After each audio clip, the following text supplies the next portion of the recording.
Hello అందరికీ. Welcome back to Pravalika's kitchen and blogs. ఈరోజు నేను రేషన్ రైస్ తోటి అన్నం చేస్తున్నాను. నిన్న నేను ఒక షార్ట్ పెట్టాను. దానికి కొంచెం బెటర్ వ్యూస్ అనిపించింది. దాని ప్రాసెస్ చెప్దాం అనుకుంటున్నాను నేను. ఫస్ట్ 3 గ్లాసెస్ రైస్ తీసుకోవాలి. రైస్ తీసుకొని దాన్ని ఫ్రెష్గా కడుక్కోవాలి. దాంట్లో కొన్ని రాళ్ళు కూడా వస్తున్నాయి, లేకుండా చూసుకోవాలి. ఒక 15 మినిట్స్ ముందు మనం రైస్ని నానబెట్టుకోవాలి. రైస్ని నానబెట్టుకొని పక్కన పెట్టుకొని నెక్స్ట్ 3 గ్లాసెస్ రైస్కి 4 గ్లాసెస్ వాటర్ పోసుకొని మనం గ్యాస్ పైన పెట్టుకోవాలి. నెక్స్ట్ అది ఒక 5 మినిట్స్ తర్వాత ఇట్లా ఎసర్లాగా వస్తుంది. వచ్చిన తర్వాత మనం ముందు నానబెట్టుకొని ఉంచుకున్న రైస్ను దాంట్లో వేసుకోవాలండి. ముందు నానబెట్టుకోవడం వలన రైస్ అనేది మంచిగా అవుతుంది, పొడిగా.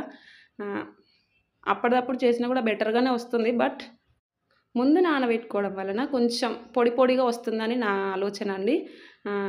ఇప్పుడు ఒక 5 మినిట్స్ వరకు మూత పెట్టుకోవాలండి. ఆఫ్టర్ 5 మినిట్స్ తర్వాతకి అన్నం ఈ విధంగా వస్తుందండి, పొంగుతుంది. ఆ పొంగుతూ కొంచెం ఒక 2 మినిట్స్ ఉడికిన తర్వాత దాంట్లో మనము ఆయిల్ పోసుకోవాలండి లైట్గా.